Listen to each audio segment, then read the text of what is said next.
But everyone, thank you for joining today. I'm Claire Parsons, and I am a lawyer up in Northern Kentucky. I have primarily done defense work historically, but I also now do a whole lot of school law. My practice has always involved some pretty emotional and tough situations to deal with because I've worked a lot with local governments, and in school law, those issues come up. I have also experienced anxiety, depression, and a lot of struggles with overthinking historically, and that got me into meditation. And then along the way, I also learned about compassion, which is an aspect of mindfulness, and we'll talk about that. But Scarlett asked me to come and talk today about wellness, and we were trying to come up with a topic, and we stumbled onto the topic of compassion fatigue. And I think that that is a really pertinent issue. I know, as I have some good friends with some plaintiffs lawyers and some KJA members actually, that compassion issues come up so much with the work that you do in terms of helping other people. And I want to sort of take the opportunity here to help you understand compassion and empathy and understand that there actually are some practices you can do to cultivate these things that can help you. So that's what we're going to talk about. And I called this the truth about compassion fatigue because as we're going to learn, compassion fatigue is not really the term that I would actually use. I have a different term, and I want to talk about that. So I bet you have seen or heard discussions of compassion fatigue. I know that the American Bar Association has done some articles around compassion fatigue. They keep coming up in my feed because I do write and share content around compassion all the time. And it always gets on my nerves a little bit because it uses the term compassion fatigue. Now let's get clear on this and let's define what we're talking about. So usually when the term compassion fatigue is used, people are referring to the physical, emotional, and psychological impact of helping others. And that usually can include experiences of stress and trauma. And compassion fatigue is often mistaken for burnout, which is just a general sense of fatigue or dissatisfaction. And that is also a risk factor for lawyers. But compassion fatigue can become an issue for us lawyers because we are a helping profession.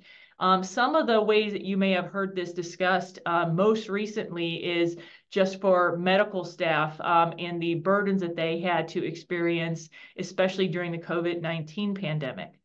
But I want to encourage you to kind of think about compassion in relation to empathy as we talk today, because what the research actually tells us is that helping others is actually not a problem. It depends on how we help others. So my big concern about the word compassion fatigue is that it almost says that we are hurt by helping others, but that's not really what the research bears out. So let's talk about this a little bit more. So the real word that I would use to describe compassion fatigue most of the time is empathic overwhelm. So part of what we're going to do is understand the difference between empathy and compassion. So empathy, which is, there can be a couple different types, but I bet if you Google or if you check your social media feeds, or if you even pay attention to some of the speeches or books you've read or anything like that, you will hear people all the time say that the one thing we need more of in the world is empathy, right? What the world needs now is empathy, sweet empathy. That is the cheer and the chant that you're going to hear from other people. And I don't necessarily argue with some of that because loneliness is a huge problem in the legal profession. Loneliness is a huge problem in our culture. We do need some more connectivity with each other. But I want you to think about what empathy actually is and question whether empathy is really what lawyers need to do a better job for clients and feel better in terms of the work that we do. So I want you to look at these pictures and I want you to consider which one is empathy. Now, I think when we think about empathy, this first picture of the two women hugging, I think that's where a lot of us assume empathy lives, right? When people say the world needs more empathy, they mean the world needs more kindness, support, connection, and those kinds of things. And empathy is great when it is, option number A. Empathy can also be experiencing sympathetic joy or experiencing positive emotions just from being around other people. If you have friends who are just those happy, abundant, joyful people and are generally in a good mood, keep them close because they are wonderful. They absolutely can support you. But let's look at options C and D. These are empathy too, okay? So when we are sad and depressed, we can all kind of feel that. And I'm not arguing that sometimes feeling that sense of commiseration is bad, but empathy puts us at risk also for feeling negative emotions from other people. And when you get into a situation where you are arguing, have you ever had the experience, and I bet you have as lawyers, where you had someone who was mad at you or throwing their anger at you, and you didn't even understand what was going on, but you almost wanted to yell back just because they yelled at you, right? That is also empathy. So when lawyers deal so frequently with the difficult emotions of other people, I just want to ask the question, and maybe you can consider for yourself, whether empathy is truly what we need more of. So let's understand the difference between empathy and compassion. First of all, when it comes to empathy, there's actually a couple different kinds. So most of the time when I'm talking here today, I'm going to be talking about effective empathy. So effective empathy is when we actually feel and take on the feelings of other people. You may also be aware of cognitive empathy. And cognitive empathy is also actually really helpful for lawyers because it is the kind of empathy that allows us to understand others' feelings and kind of put ourselves in their position. Now, if you're preparing for a mediation or settlement discussions, cognitive empathy can be really important. The only problem with cognitive empathy is that it's a little bit of a guess, right? So don't necessarily always assume that when you have cognitive empathy, you truly have that understanding. But cognitive empathy is a little different from what I'm talking about. So when I'm talking about empathy on this slide, I mean effective empathy. And that's when we feel other people's feelings. But when we are in empathy, the focus is on our individual experience, and it is very much rooted in our self-identity, okay? The result is that it's incredibly powerful, but it burns out very quickly. And it also doesn't kind of connect us to others. Now, compassion is different. So compassion is, I would argue, what lawyers do almost every day.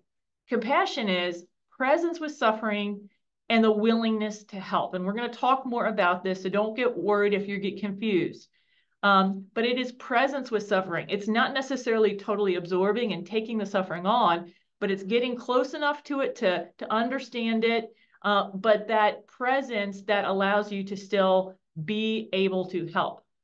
The focus of compassion is not on your individual experience, and it's not spotlighted on one individual. It's spotlighted, the focus is really on humanity. And the experience is our human connection. And because of that different focus, the impact is very different. It is not maybe as powerful and strong, and sometimes compassion actually may feel like a sense of stability and calm instead of big emotions. But it lasts a lot longer, it supports our health, and it can result in more ethical conduct.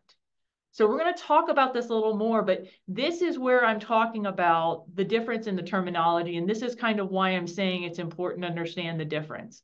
And this is where empathic overwhelm and that term comes from versus compassion fatigue.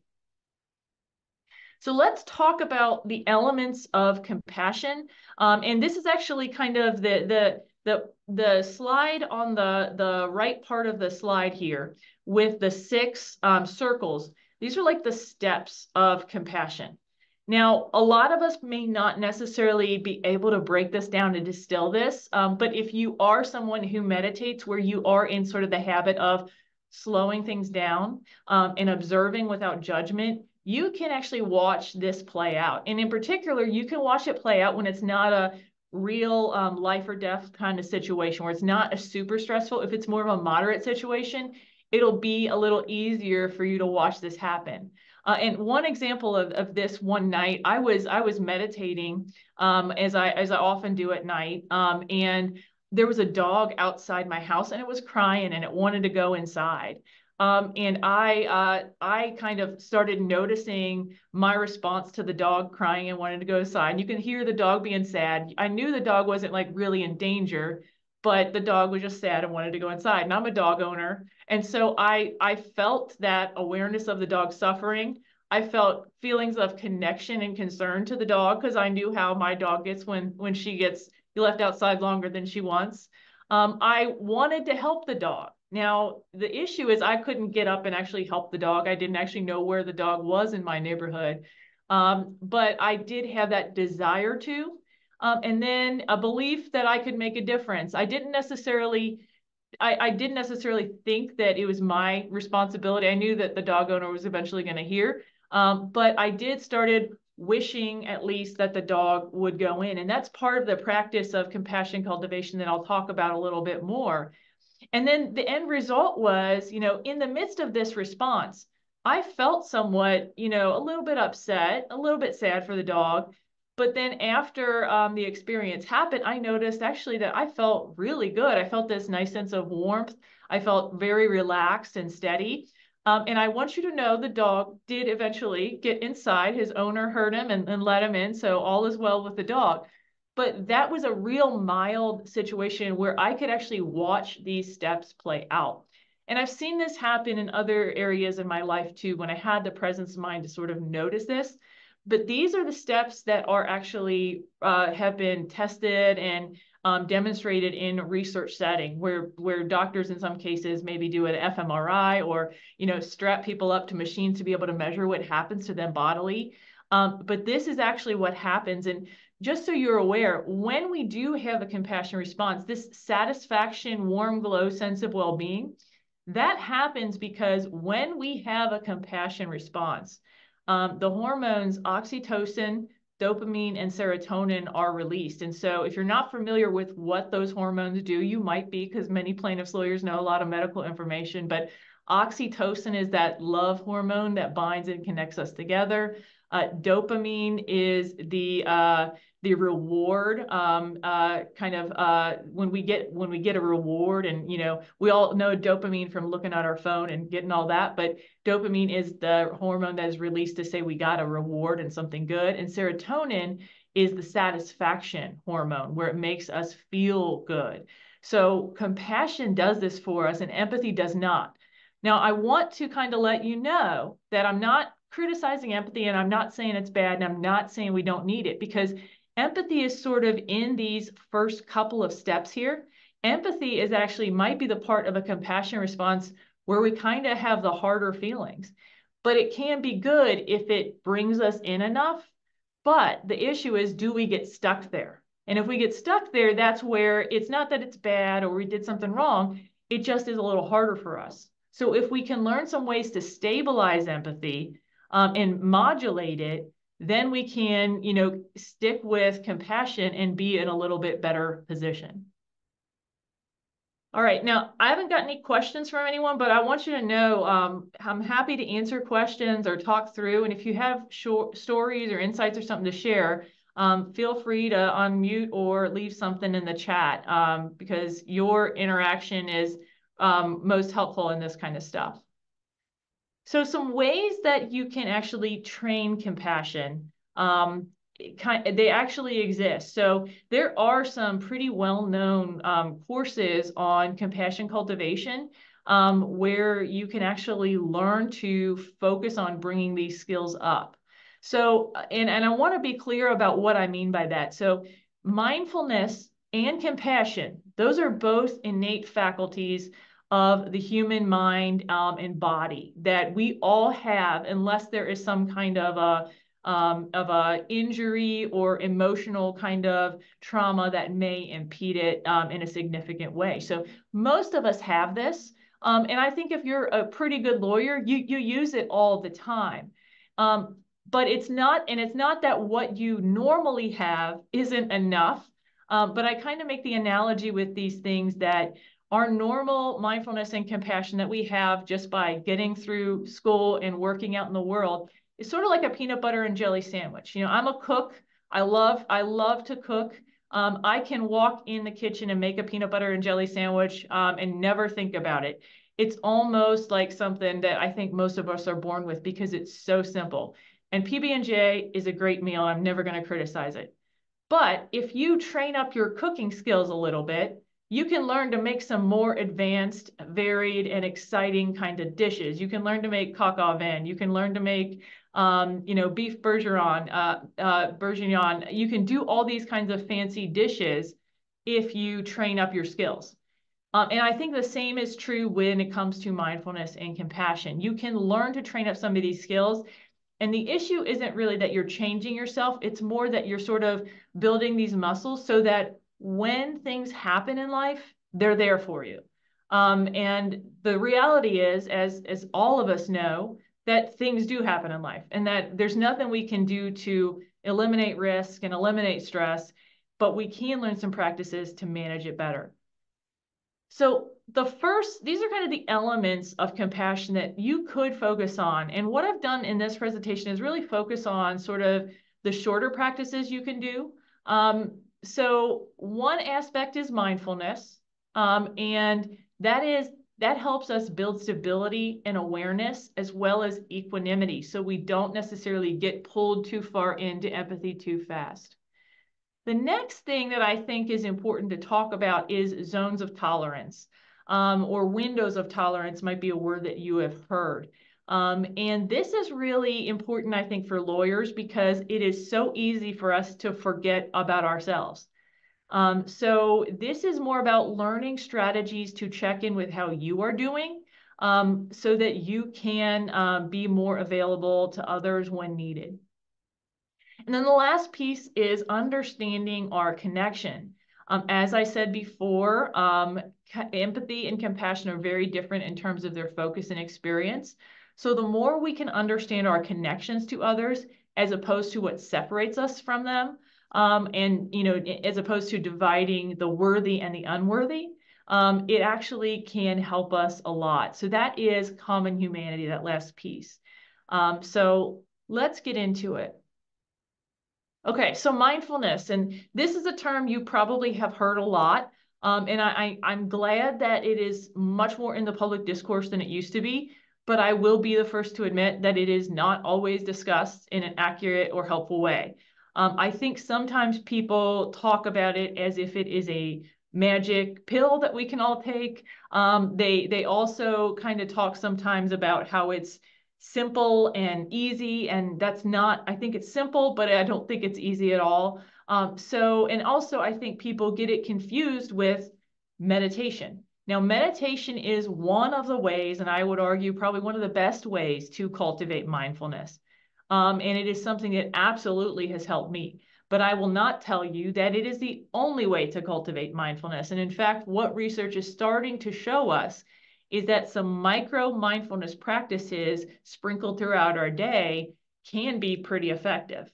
I don't know if it'll be as effective as meditating for 30 minutes every night, but you got to start somewhere. And I kind of am of the opinion that if you start with those little practices and you start enjoying it and understanding it from a practical perspective, maybe someday you will start meditating, or maybe you'll figure out something else that works for you. But I'm really kind of open-minded about how we learn some of these things.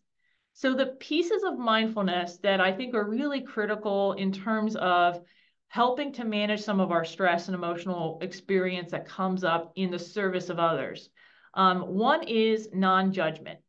So John Kabat-Zinn is one of the researchers of mindfulness who really helped establish mindfulness understanding from scientific and medical communities in the West. And his definition is that mindfulness is present moment awareness done on purpose, non-judgmentally. And so that is non-judgmentally, I think, is the hardest piece. You know, lawyers are trained to judge things. We are paid for our judgment. We are asked for it on several occasions every single day. So in terms of the habits that we kind of create in our own mind, we really have amped up judgment habits built up. So one way I have found of actually really balancing that is to practice non-judgment, because I'm kind of balancing this out and I'm practicing a new kind of habit. So one way to notice this, even outside of meditation, is just to notice your reactions to things. So judgments, a lot of times, our judgments, our individual judgments of things, actually can, if you pay attention, can cause us as much stress in life as other people. What we can't control is what other people do. We can't control what judges do. We cannot control what opposing counsel does. We can't control what juries do or insurance adjusters or any of those people do. We can control how we react. And we can control some of the conditions within our control, but sometimes our judgments keep us from understanding that. So mindfulness occurs when we experience something as it is without that added level of reaction. Now, I'll be the first to say you're never probably going to get to the point of totally letting go of reactions, but the mindfulness kicks in when we become aware of them and we can practice that letting go of them, or at least loosening up, where we get to a bad state of mind and we can ease back a little. Maybe that judgment is still there, but we can maybe at least get some distance from it. So that's one of the first things you could do to help yourself build some stability. Another thing is non-doing and learning to at least take a pause. And this may be almost as hard as the non-judgment. So I'm going to talk later about the importance of pausing to check in with yourself. But I will just say, the more you can build some moments of space in your calendar, in your mind, in your day, whether they are 30 seconds or 30 minutes, it's really a support to you. But one thing that you can learn is that just to stop. And I'll tell you one big example of this. And this kind of can facilitate the non-judgment that happens. Is one thing that has been most empowering to me as a lawyer is to understand that I do not have to take on the emotions and the bitterness of my opposing counsel. I sometimes will get angry emails, and sometimes I'll get emotion and anger from, other people that I'm dealing with in my work. And I just have really internalized, through some of these practices and through life experience, that that's their choice. And one of the ways I've done that is to learn to pause. So I get that nasty email in, I get the angry phone call in, and I take a beat and I just wait and I allow a space to be between their actions and my response.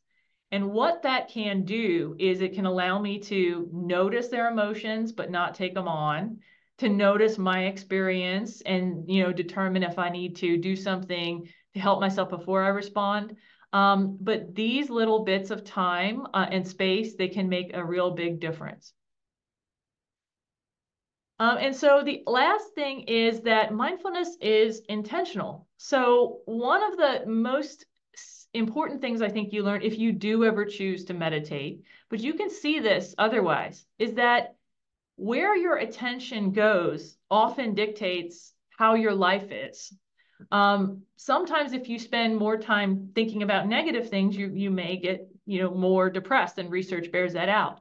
But you can kind of focus an intention to focus on more positive, wholesome things, and let go of what isn't good for you.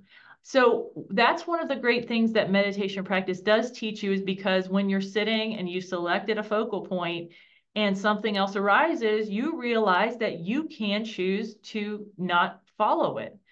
So this intentional guiding of our attention is something that can really help us.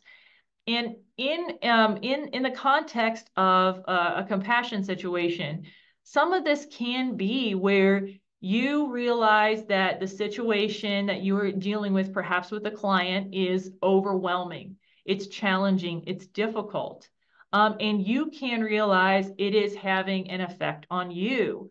So what you may learn to do is to, build in some supports for yourself where you kind of create that situation where maybe you need to focus on your breath if it's in the moment and you can't get away. Maybe you need to ask for a break in the deposition for 5 minutes so you can calm down or get a drink of water or a cup of tea or something like that. But this understanding that you do have some ability to direct where your attention goes may help you avoid getting overwhelmed so that you can still be helpful and available to other people and also yourself.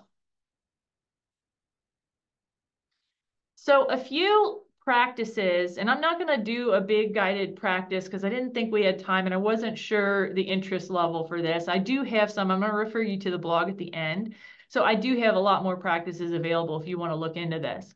But one of the most foundational mindfulness practices, if you need a little exercise or a strategy, is grounding. And you can probably do this one sitting here right now because it only takes a second. But grounding is when we look for stability. It's great when you are in a situation that is stressful, uncertain, rapidly changing, where you can realize you still are stable, you still are steady, you still are safe. And to ground, a lot of times what grounding involves is looking for a sense of stability, calm, and non-motion. So to do a grounding exercise, you can just notice your weight right now in the chair if you're sitting down, or your feet on the floor. And that can be true whether you're standing or sitting. And then just connect for a moment with that sense of stability, calm, and sturdiness.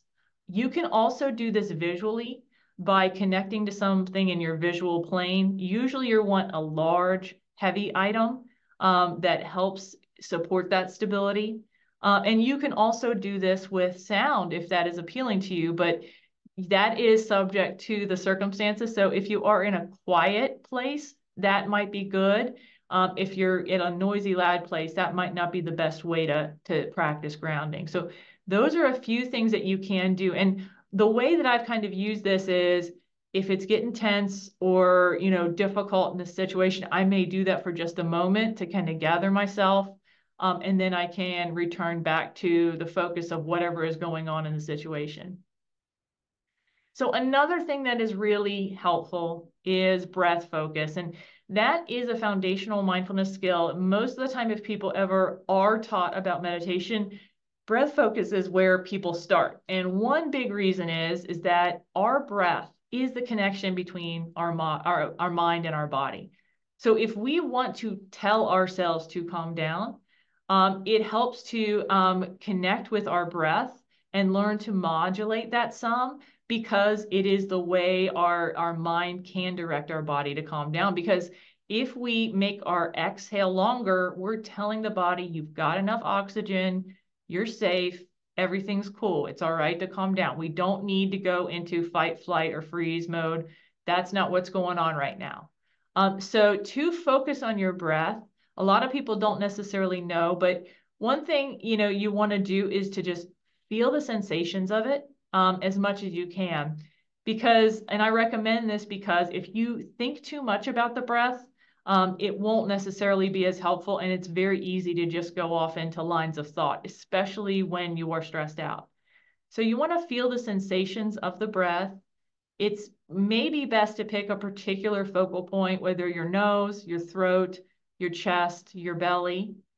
And what I would urge you to do if it is a situation of stress is to make that breath nice and full, but not fast on the exhale, on the inhale, okay? Nice slow inhale, full inhale, allow the belly to expand, allow the lungs to fully inflate, and then try to make that exhale a little slower. And that can be gradual. On each successive exhale, get a little slower. And I bet if you do this for a few rounds, 5 breaths in and out, 5 good deep breaths is about a minute. So that actually is plenty of time to help start your body calming down if needed. So these are some basic things you can do. And the last practice is just letting go. This one may be one of the trickiest things, But if it's as simple as you notice some kind of a reaction coming up, and you make a choice about whether you want to pursue that line of thought, and then you let it go. And sometimes you might need extra support. You might need to talk to someone. You might need to write it down. I write down thoughts all the time and then I crumple the paper up and throw it out. So that kind of practice can be really good, and you do this kind of stuff. I bet in, meetings or difficult conversations, you've had reactions to people, and you want to call them all kinds of names or say all kinds of things to them, but you don't do it. That's an example of letting go, where we all as professionals have to learn to, not pursue certain things. You can also do this sometimes with your inner reactions, your judgments, and some of your emotions. And I'm not telling you you have to let everything go, and I'm not telling you to just push everything down, but sometimes you can let some things go that just don't really help you. All right, so now I want to talk about zones of tolerance and windows of tolerance. So either term is appropriate. And I point this one out because one of the things about empathy and compassion that is very different, and we'll talk about this next, is that empathy is always about someone else. Compassion can include us, okay? So one of the most important ways of cultivating compassion that I think is most instrumental for lawyers is cultivating self-compassion. So one of the most, and this is really important because our focus in our work and our livelihood in many cases depends on our ability to serve others. So as I said earlier, that kind of builds this habit of focusing externally and forgetting ourselves. So one of the ways we can cultivate self-compassion in a way that doesn't get into lots of feelings and emotions is just to check in with how we're doing. Now, I know sometimes when lawyers hear the word self-compassion, they worry that it means they will lose their edge. They won't be as tough. They won't be as aggressive. I will point out that the research does not bear this out. Research and self-compassion shows that people who are more compassionate with themselves tend to achieve their goals with greater success. They are more persistent. They are more willing to take risks.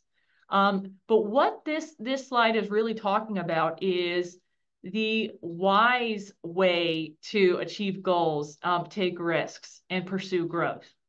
So one thing that I don't know if you've heard, I think I heard this statistic from Adam Grant, who's a business psychologist that's really popular and has a lot of wonderful books. But when a lot of times I think lawyers are really, we tend to reach to the highest shelf when we're setting our goals. And we want to do awesome, and we think doing awesome means, 100% growth every single year. But actually, our optimal growth zone is only 4% harder than what we know we can do. So the trend line is not like this when we're setting our goals. It's actually more like this, right? If you want long-term growth, if you want long-term, ability to keep excelling, you actually don't want too much too fast, because if we get too much too fast, we get out of the growth zone and we're into the overwhelm zone. And I'll just tell you from having practiced law for 15 years, I think lawyers get pushed in the overwhelm zone all the time. I bet a lot of us live in the overwhelm zone. So what we can do about this is learn what our zones are and start to pay attention to what works for us so that we can stay in the growth zone, and learn ways to come back to comfort zone when we need it so that we can keep pursuing and keep working for others and pursuing the things that matter to us. So this one is really basic. And I'll admit it's really basic. And actually, this strategy was taken from a training that I did on trauma-sensitive mindfulness.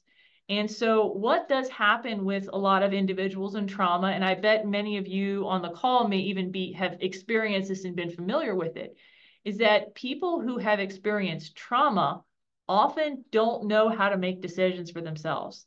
That is one of the things that can happen from trauma, because it is something that can cause people to not trust their judgment. They have a lot of doubt. They're always worried about whether they're safe. And so they have to start to learn, like, how to modulate their own experience so that they can live in the world and live lives that they want to. But I think that it's applicable to lawyers as well, because most of us, honestly, like my kids in school now get social emotional learning, but I did not get social emotional learning in school. I never even got any of that in, college, and I certainly didn't get it in law school. So most of us aren't taught how to check in with ourselves and see how we are doing. Now, this practice here is real simple. So it's pausing, taking a moment, which is also one of the important mindfulness steps that I referred to. So it's literally taking a moment and noticing what's going on with you. And then you gather. So you look for evidence and clues for how you're doing. Now, this sounds easy. So sometimes, you're hungry, you're upset, you're angry, but not all emotions and experience are honestly that easy to figure out. And I'll tell you, many of us may just not recognize our signs. And until we slow down and start to look, we may miss them. So you gather, and that can be looking for evidence from your experience. It could be reviewing your calendar for the last 30 days to see how much you've actually been working, what kinds of work projects you've been doing, whether they've been boring or stressful or, thrilling or what. It can be thinking about what's been going on in your community, your family, your firm, and then noticing just what you're feeling in your body and mind. What sensations are coming up in your body? How do you feel? Do you feel tired? Do you feel lonely? Do you miss people? And just taking a chance to look at all those clues. And then you go back and consider what's going on with you. Again, very, very basic step, but many of us don't do this ever in a day and probably have never been told how to do it. And I will say the assessment, you may think, well, what are these clues telling me? And I will say to you, the more you kind of build practices like this into your life, the more that you'll get better at knowing which ones work for you. I've started to learn that, sometimes fatigue and being tired for me, it shows up in so many different ways. I was actually in a kind of a bad mood about something that happened, and it seemed odd. And I realized, oh, I'm just kind of pushing a little bit too hard on things, and I'm a little tired. So the more you do this practice, the more your judgment and ability to understand what really works for you will kick in. But this kind of practice is really important for us because we do so much for other people, and your clients really depend on you, and they have emotional, difficult circumstances. So taking care of yourself is so important in this regard. Okay, so the last piece of this is common humanity and connection. So as I told you before, empathy is really spotlighting individuals, and it's sort of us stuck in our experience as individuals. And this spotlighting, where one person or one group is the person that we're really concerned about, that is what makes empathy powerful, but also dangerous. And I say dangerous because, as we've talked about, it can cause us to become emotionally overwhelmed very quickly. But the other way it's dangerous is that it causes us to forget other people. It causes us, if we spotlight only on our client, we forget that the other parties also are humans too. We forget that the other opposing counsel is a human too. We might forget that the mediator and the mediation is a human too. And in some cases, it might be so appropriate to spotlight. When you're doing an intake with your client, you're trying to understand their story, spotlighting your client only makes sense. But when you are trying to come up with a settlement or think more globally about a case or even relate to a jury, spotlighting might actually not be as effective. So the difference between empathy and compassion is that compassion doesn't spotlight. Compassion is for everyone. And this is one of the challenging pieces of compassion. So compassion is big enough to include you. Compassion is big enough to include people you don't like. It's also big enough to include people that you don't really know. So the thing though is that compassion is far more balanced, it's wiser, and it's more stable than empathy. So just because we have compassion doesn't mean we do what other people that we don't like tell us to do. It doesn't mean we have to be so nice that we hurt ourselves. And it doesn't mean we have to forgive every bad thing that ever happened to us just because we're compassionate. What it more means is that there's some basic recognition that all of us are human and deserve to be treated well, and that we're going to stand up to do the right thing because of that. That's what compassion is. So some basic practices on compassion. Now, I do have on the blog a post about compassion cultivation trainings, and there's a few options out there. So if you are more interested in a long-term, course or something to learn compassion, I've got some resources for you. Please find me on LinkedIn or otherwise, and I'm happy to send more to you. But these are the two little practices where I kind of say these are the like little sample size things that you can start to think about and use in your day to get started. And they may actually also just help you a little bit too. So when we talk about common humanity, it actually applies for us and it applies for other people. And really what it's recognizing is that our experiences are human ones. And one thing that I want to point out about compassion that's really interesting is that there isn't truly a clinical difference between compassion for self and compassion for others. And in fact, when I told you earlier that when we have compassion for others, it actually benefits us. So when we are truly compassionate to other people, it doesn't actually hurt us. It can if we go too far and forget ourselves, but that's not really what compassion is truly about. So when we do this in a balanced way, it actually helps us first. So one of the things that we can do when we are having some blocks to compassion for other people, difficult people, then I use the just like me strategy.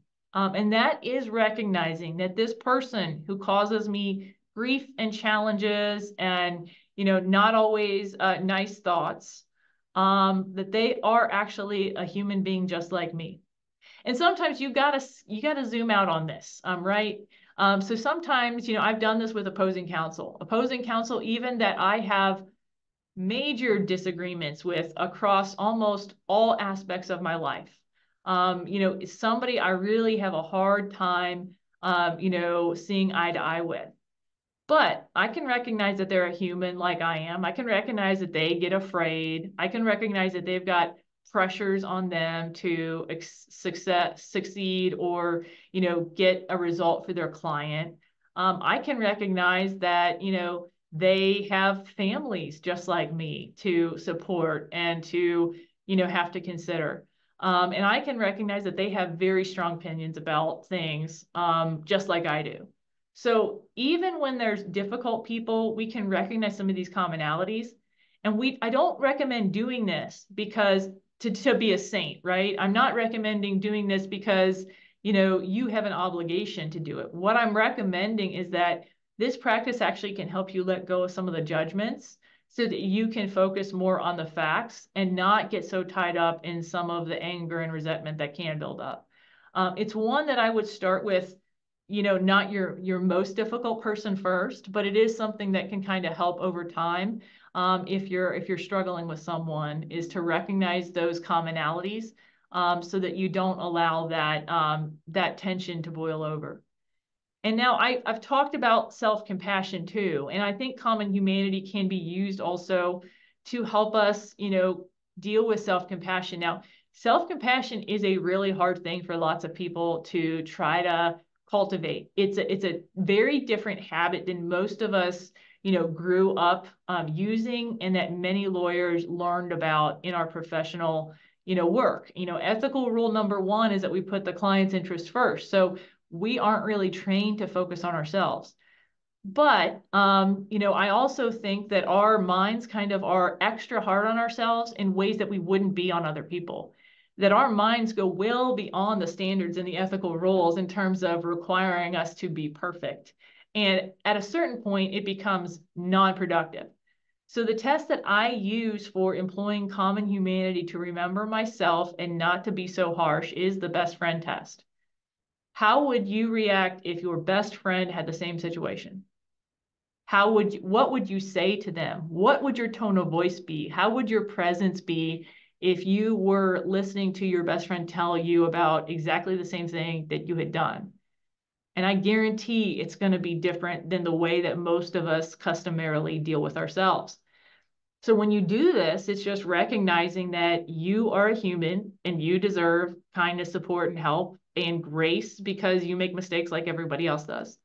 So that's a practice that can help you kind of remember and actually implement self-compassion in your law practice. And as plaintiffs lawyers who have the burden of proof most of the time, and are practicing in a kind of conservative jurisdiction, this is an important one for you, because you're doing a lot and you're taking risks, and you're trying to help your clients. So that's commendable. So support yourself and allow yourself some grace as you do that. Okay, I didn't get any questions, and that's okay. If you do have them, I'm happy to chat and talk for a little bit after. But I do have more resources as well. So the Brilliant Legal Mind blog is my blog. That's the one right here, brilliantlegalmind.com. And we are on most of the social media platforms. LinkedIn, Instagram, Facebook are the biggest ones. I also have a YouTube channel with lots of guided meditations and practices on it. And then I also am pretty active on LinkedIn. Feel free to reach out and use my email address if you've got any questions, even if it's just about meditation or any of the things I brought up. Happy to talk to anybody. I really like talking about this stuff, and I know everyone has a hard job, so I want to try to make it a little bit easier. And then here's my book, How to Be a Badass Lawyer. So if you are interested in meditation and learning some practices, this book is about learning to meditate over the course of about a month, where you learn the practices, a breath focus, body scan, a joy practice to get more comfortable with positive emotions, and then loving kindness. And I made it easy to read and pretty short so that people can get through it, even if they're busy. So please, if you got any questions, happy to answer them, but otherwise have a great day.